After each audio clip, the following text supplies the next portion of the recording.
pessoal, tudo bem? Sejam muito bem-vindos a mais um vídeo aqui no canal Papo pra PJ. Eu sou o Patrick e você já sabe que de quarta-feira, 7 horas da manhã, a gente tem um vídeo novo aqui pra vocês. E hoje, continuando falando de temas mais técnicos, a gente já vem abordando alguns assuntos assim. Não tenho trazido muito detalhamento sobre linhas de financiamento para vocês, mas tenho tentado trazer alguns outros tipos de visões, né? Hoje a gente vai falar um pouquinho sobre hedge, que a gente já falou algumas vezes sobre hedge aqui no canal, a gente tem alguns vídeos abordando isso, mas a gente vai falar sobre definição de preço-alvo em um hedge, né? Como eu defino o preço-alvo, né? Ou de que maneira que eu consigo determinar qual vai ser o meu preço-alvo. Vamos abordar esse tema um pouquinho logo depois da vinheta.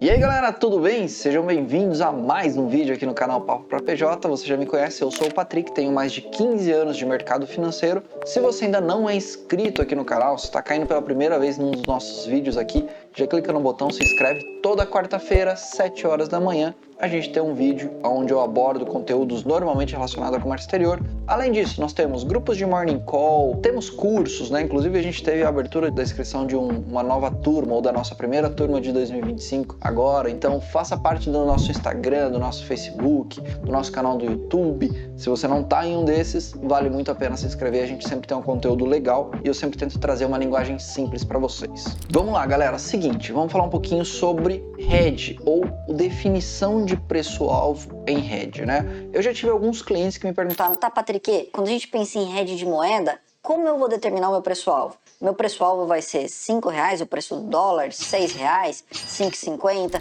E a grande questão é o seguinte, pessoal, o preço-alvo não necessariamente ele precisa ser algo fixo. Então não é porque ele é um preço-alvo, né, que eu preciso terminar falando, não, o meu preço tem que ser R$6. Na verdade, o preço-alvo ele tem que partir de um embasamento, né? Então qual é esse meu preço-alvo? Normalmente esse meu preço-alvo vai ser algo variável com base em um ponto fixo, tá? Então deixa eu tentar explicar isso um pouco mais simples para vocês. Quando eu penso em um hedge de moeda, não dá para eu falar que o meu preço-alvo vai ser R$5, que o meu preço-alvo vai ser R$6. Por quê? Porque o dólar varia constantemente e às vezes o meu preço-alvo, se a gente falar, por exemplo, de um dólar de R$5, ele se torna inviável com o momento que a gente está tendo de dólar na casa de 6, né? Como eu faço para determinar então meu preço-alvo, Patrick? Eu preciso primeiro determinar quando eu vou contratar um hedge, né? Então, poxa, se eu sou um exportador, por exemplo, né? Quando eu vou contratar esse hedge? É no momento da venda? É no momento da exportação? É em que momento, né? No momento que eu determino a precificação e repasso isso para o meu cliente lá fora? Então eu preciso determinar o meu momento de precificação, no momento que eu vou travar a moeda, tá? Tá, então é no momento da venda, é no momento que eu efetivamente eu exporto, tá? Que seja. Quando eu determino isso, não dá para falar assim, poxa, no momento que eu exporto eu preciso travar a 5,50, porque eu não vou conseguir. Então eu preciso determinar aqui uma base de precificação. Qual é essa base de precificação? Pode ser PTAX mais 1 ponto, PTAX mais 2 pontos, PTAX mais um percentual, enfim. Isso aqui, ela tem que partir de uma base, tá? Então quando a gente fala, por exemplo, eu sou um exportador, e aí eu vou lá e vou realizar essa exportação e vou fazer a trava no momento da exportação. Quando eu vou fazer essa trava, eu tenho a minha base de custo que eu usei para precificar e aí eu posso utilizar essa base de precificação mais um percentual, tá? Essa é uma das ideias. Aqui, na verdade, não existe uma forma certa ou uma forma errada de se fazer.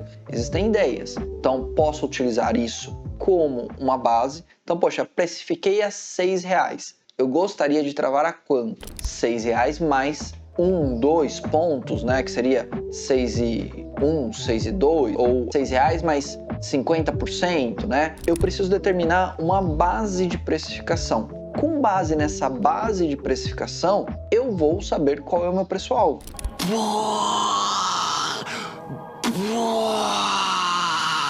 Então, se eu exportei a R$6 e a minha base é realizar uma proteção com 10% acima ou com 10% abaixo, Eu já sei que eu quero fazer uma exportação e quero travar a 6,60, por exemplo, se for 10% acima, ou eu quero fazer uma trava até 5,40, que seria 10% abaixo, né?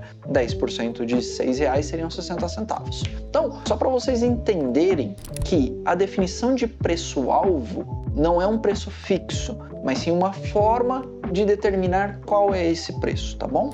Uma outra forma de determinar preço-alvo pode ser através da Petax, né? Para quem não conhece, a Petax é uma formação de preço do dólar divulgado pelo Banco Central diariamente aqui no Brasil. Divulgação de Petax de diversas moedas. O mais comum é a gente ouvir falar da Petax de dólar, né? Então, quando eu vou fazer uma trava com base em Petax, né, eu posso buscar a instituição financeira, mas o meu preço-alvo tem que ser Petax mais um percentual, Petax mais um tanto, ou Petax menos X valor, tá? Eu posso utilizar a Petax como uma determinação de base, tá? Então notem que o que eu estou trazendo para vocês aqui não é que eu estou determinando um preço-alvo, mas eu estou determinando uma base para montar o meu preço-alvo. Qual é a minha base? Minha base ela é sempre volátil, tá? Então a minha base é o dólar da exportação, pode ser o dólar da importação, pode ser a Petax do dia da importação, a Petax do dia da exportação, pode ser, por exemplo, uma Petax... Pô, cara, de novo, cara!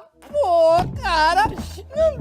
Petax de uma segunda-feira. Então, vou trazer um exemplo. Digamos que eu faça diversas exportações ou diversas importações durante a semana. O que eu posso fazer? Eu posso pegar todas essas importações ou todas essas exportações e fazer um único hedge, por exemplo, na segunda-feira, tá? Então, todas as importações que eu realizei durante a semana, ali de segunda, terça, quarta, quinta e sexta, eu chego na segunda-feira, faço toda uma somatória desses valores, vejo qual vai ser a Petax da segunda e com base nisso eu posso fazer um hedge. Posso fazer uma NDF, posso fazer um swap, posso fazer opções, posso fazer um câmbio futuro, posso fazer diversas formas de proteção aqui, mas eu tenho uma base de precificação, né? Então eu posso utilizar a Petax e posso fazer uma NDF asiática, por exemplo, né, para liquidação daqui a 30 dias, enfim. A gente tem várias estruturas de proteção, mas o principal ponto é utilizar uma base para realizar a proteção. Além dessa base, tá? Realmente você pode utilizar um preço-alvo, até dá,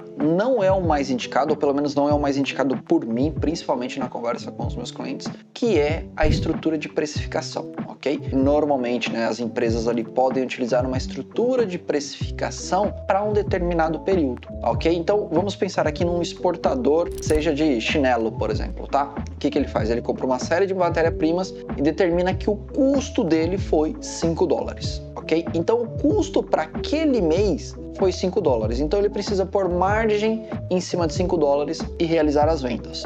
Qual que é a grande questão? Ele pode determinar o preço-alvo dele como R$5 mais um determinado percentual. Por quê? Porque ele determinou qual foi o custo dele daquele mês. Se a empresa tem capacidade, tem fluxo, tem estrutura para determinar um preço de custo mensal, semanal, semestral, o preço que for, ela consegue sim balizar esse preço de custo como preço-alvo, tá? Então, o que a gente pode pensar aqui? Imagina que a gente tem patamares de dólar na casa de 6. Porém, essa empresa realizou um estoque muito grande, né? E ela comprou isso quando o dólar estava na casa de 5. Então, ela tem um custo baseado no seu preço de compra que foi a R$5. Ela pode utilizar isso como base para precificação, Patrick? Deve, tá? Não só a precificação da mercadoria, como a precificação do seu hedge também. O que a gente precisa levar em consideração nessa estrutura, ou nesse exemplo que eu dei, numa empresa que estava muito estocada, é o custo de estoque, né? Então ela precisa colocar isso na sua precificação também, porque já houve um desembolso de caixa lá, ela já se descapitalizou para manter esse estoque. Então,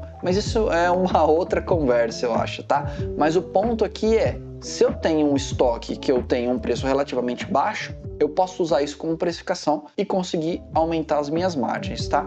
Eu particularmente não gosto desse modelo porque a gente tem um mercado extremamente volátil, tá? Então eu prefiro de modelos onde a gente precifica normalmente no ato da exportação ou no ato da venda, principalmente no ato da venda, porque quando eu vendo, normalmente é ali que eu determinei minha margem, né? O meu preço de dólar, então com base no meu preço na minha margem, eu consigo utilizar um parâmetro para poder realizar a precificação do hedge, tá bom? Galera, é um tema bem técnico, não é um tema simples de se entender, não é um tema simples de se explicar, Espero que o vídeo tenha ficado claro, espero que o vídeo não tenha ficado tão complexo de se entender. Se você tiver dúvidas, não esquece de deixar os comentários aqui embaixo, se tiverem sugestão de vídeos também. Não esqueçam de deixar o like e façam parte das nossas redes, principalmente do nosso grupo de Morning Call. Os links estão todos aqui na descrição. Lá, além de eu fazer um comentário todos os dias antes das 7 horas da manhã sobre o mercado internacional, eu também faço divulgação dos nossos cursos, tá bom, pessoal? Um abraço e até o nosso próximo vídeo. Tchau, tchau!